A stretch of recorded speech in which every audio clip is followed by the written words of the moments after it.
where I am a treasure hunter. And in particular, I participate in a sport known as geocaching. Geocaching, for those of you who don't know, is a high-tech game of hide and seek where all you need is a GPS and a web browser. And the idea is that people from all over the world have hidden little bits of treasure, otherwise known as a container with a log that you decided that said, I was here, somewhere in your area. And if you look up the website for it, probably some of their geocaches practically in your backyard. The closest one to this particular building is less than a quarter of a mile away. Anyway, to the story. Some geocaches are more difficult than others. In particular, this geocache had a puzzle that you had to solve using extra web tools at your disposal, and led us being myself and my partner Laura, to the back of a Nob Hill supermarket. We chose to go late in the evening because we had just figured out how the puzzle was solved, and we said, we can't wait till tomorrow morning. Let's go now. This was actually the best thing to do, in the sense that there were probably nobody around. Well, it's late at night, it's pitch black, and the only light that you can see is from the overhead floodlights in the back of the Nob Hill Foods. And ground zero, according to the GPS, which has a plus or minus distance of 30 feet, is the back wall of the supermarket. There are no obvious hiding places. There are no trees with little holes in it. There are no electrical boxes with stuff stuck underneath it. It's just a flat, featureless beige wall with not even any way to climb up the building or anything like that. And the closest thing is a pole, a drainage pole that runs from the ground to the roof. And we're about to give up when Laura wanders by and says, wait a minute, what's that? And she points straight up. 14 feet up on the pole is this little matchbox-sized object that was painted the same color as the wall. And I look at it, and I said, that's not it, could it? We shined a flashlight at it, and looks like it was something that was painted to be there. So that couldn't possibly be it. We get the walking stick out of our little tracker, and I walk up to it, and I take the walking stick and reach way up on my toes and poke it. It moves. It's magnetic, and it's stuck to the pole, and it's 14 feet off the ground. I was like, okay, that is the cache. How do we get it down?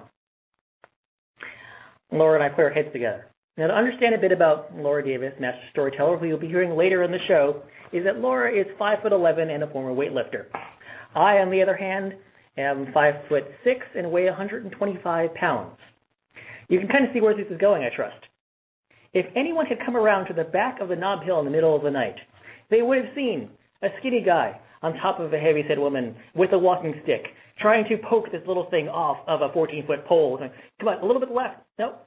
And then I poked it, and it went behind the metal pole. Now it couldn't be reached by with the pole or by hand because it was still too high for us to reach. And we finally derived a solution by going to the left side, poking it to protrude it from the right side of the pole, going to the right so it protruded from the left side of the pole, and shoving it down a little bit each time. Finally, it was down low enough to where I could actually reach it with my hand and pull it off. And I had this thing in my hand. I said, great, we got it. Just at that moment, at that very moment, the door to the back of the Nob Hill starts making ominous clicking sounds. Laura gets me off her shoulders. And we hear the door slowly start to come undone. It's like, we look at each other, what do we do? We can't put it back. And I look at Laura and I say, the first thing that came to my mind, run! And we run to the car. We jump in the car and this guy comes out the door. He gives us a strange look, like the whole look of, what are you doing behind a Nob Hill at this hour of the night? And he watches us and we watch him and he's obviously not going away.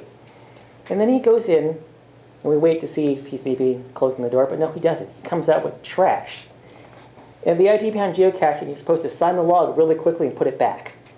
But because he's now here bringing out lots and lots of trash from the Nob Hill Foods, we can't put it back.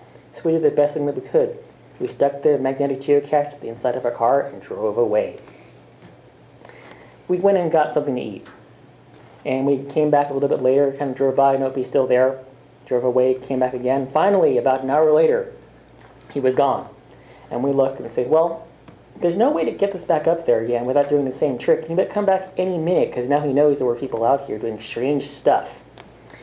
And I said, well, what do we do? Laura said, give me that walking stick and give me the hair tie from your hair. I have a ponytail, by the way.